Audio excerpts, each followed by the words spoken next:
I've listened to a few of your other interviews you've done, and you mentioned the word love a Mhm. lot, which is sometimes somewhat rare for a college football head Yeah. coach to talk about love as much as you do. Mhm. Where does that come from? Like, how did that get ingrained as part of your philosophy, and what does that really mean to you? Yeah, to me, it's not always just a hunky dory walking around and hugging everybody up and saying we love you. It's yeah, I mean, we truly it, love is being honest. Love is Mhm. telling you the truth, and sometimes it may not be what you want to hear, but it's what you need to hear. And it is something that we're very um passionate about here at Carolina. And it just kind of goes back to when I was thinking about what I wanted this program to be about. Uh, we have core values, and those are all things that I came up with, Mhm. and love was, right there at the top.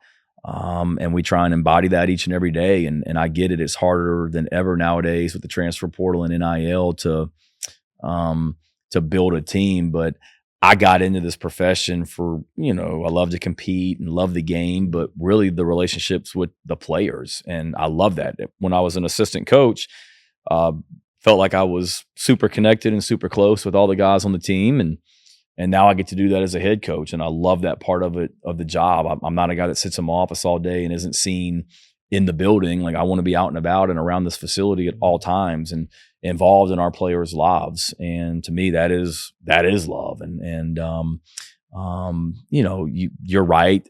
You don't hear a lot in football, Mhm. particularly, but we say the word love around here a lot, and guys say I love you a lot. And I've told this story before. I mean, one of the coolest moments we had in 2021, my first season, was we got the crap kicked out of us by Texas A&M, and out in College Station on a Saturday night, and game ends, you talk to the team in the locker room, you got to go do the post game press conference, then you go do the post game radio show with your radio network, then we do a weekly TV show that I got to tape.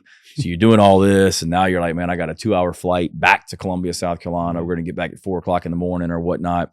And I remember I was with my wife, and we were walking back into the locker room after the TV show, and DeCarry Joyner, who was one of our players still here in the program, he was coming the other direction, and I was going to stop and just kind of give him like one of the, bro hugs and all that. And he stopped me, and he goes, "No, stop." And he looked him right in the eye, looked at me right in the eye, and he said, "Stop. I love you, and we're going to get this thing right." And for him to say that in that moment, like, I'll never forget that. And that was one of the coolest moments in a moment of adversity that we faced in 2021.